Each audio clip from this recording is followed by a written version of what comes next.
What villain was terrifying because they were right? Magneto is my favorite villain of all time. Every time his motives are brought to light I get that yeah, I kinda get it moment. None of you said the most terrifying one. Mojo Jojo from the Powerpuff Girls. He wanted to bring free energy and advanced technology to the people. And in one episode he actually did. He made the world an amazing place. And then the Powerpuff Girls ruined it all. Stevie from Wizards of Waverly Place. Her entire goal was to stop families from giving up their magic to just one person in the family. Like, we're really supposed to be rooting against her? It just seemed super out of character for Alex to go against that plan. Mr. Wilson from Dennis the Menace. See also, Magneto, the Holocaust survivor, not wanting his species genocided. Arya's parents on Pretty Little Liars. They're villainized for not letting their high school daughter date her teacher. Count Dooku just straight up told Obi-Wan that the Sith control the Senate. Ken from the B-Movie.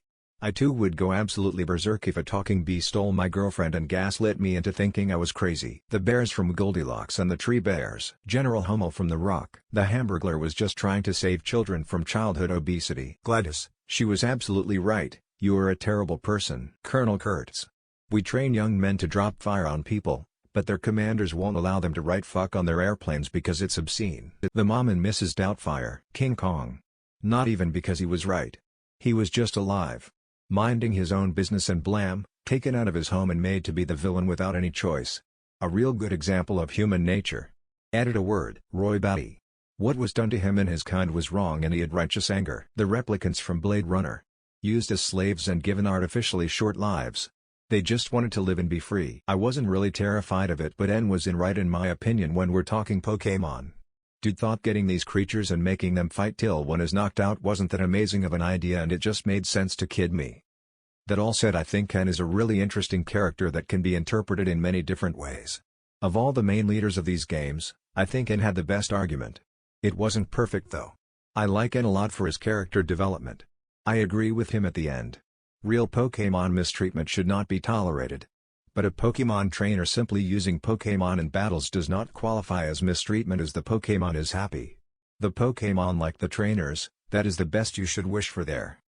All in all, I wish Pokémon had good stories and characters like this again. TBH. Maul. His last words before being captured by the Republic was, "You're all going to burn. You're all going to die. You don't know what you're doing." He tried to warn Ahsoka of Palpatine's ultimate plan. But she didn't listen. The Boss MGS3. I raised you. I loved you. I've given you weapons, taught you techniques, endowed you with knowledge. There is nothing more for me to give you. All that's left for you to take is my life, by your own hand. One must die and one must live. No victory, no defeat. The survivor will carry on the fight. It is our destiny. The one who survives will inherit the title of boss. And the one who inherits the title of boss will face an existence of endless battle. Bobby Heenan. Spent the 80s telling us how awful and selfish Hulk Hogan was. Was proven absolutely correct in 1996. In hindsight, Heenan was trying to save us all from the inevitable scourge of Hollywood Hogan. Patrick Bateman. What was he right about? How utterly unimpressive he is. The memes about him demonstrates an irony. Patrick is just an empty shell pretending to be a man, obsessed with both fitting in and being better than everyone around him. Yet as he realizes by the end, with the implication he imagined most of what happened, or his father is covering for his insane ass, he comes to the realization he is never going to get what he wants, uniqueness. He's trapped in a world of people as bland and uninteresting as he is. And there's no escape. Screenslaver from The Incredibles 2. The monologue given during that movie regularly rings in my head. I'm sure the creepy bass robotic voice doesn't help too. The Screenslaver interrupts this program for an important announcement. Don't bother watching the rest. Elastigirl doesn't save the day, she only postpones her defeat. And while she postpones her defeat, you eat chips and watch her invert problems that you are too lazy to deal with. Superheroes are part of a brainless desire to replace true experience with simulation. You don't talk, you watch talk shows. You don't play games, you watch game shows. Travel, relationships, risk, every meaningful experience must be packaged and delivered to you to watch at a distance so that you can remain ever sheltered, ever passive, ever ravenous consumers who can't free themselves to rise from their couches to break a sweat, never anticipate new life. You want superheroes to protect you, and make yourselves ever more powerless in the process.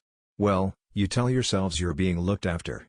That you're inches from being served and your rights are being upheld. So that the system can keep stealing from you, smiling at you all the while. Go ahead, send your supers to stop me. Grab your snacks, watch your screens, and see what happens. You are no longer in control. I am. TLDR, you think everything will always be okay, and while you remain distracted, the powers that be will continue to steal from you. Edit. I'm absolutely loving reading through these replies and how varying our understanding of the monologue can be. It definitely was intended to reach all audiences to say, hey, whatever evil you've perceived as the problem and whatever super you perceived as the solution doesn't matter as long as you remain complacent. Just love it.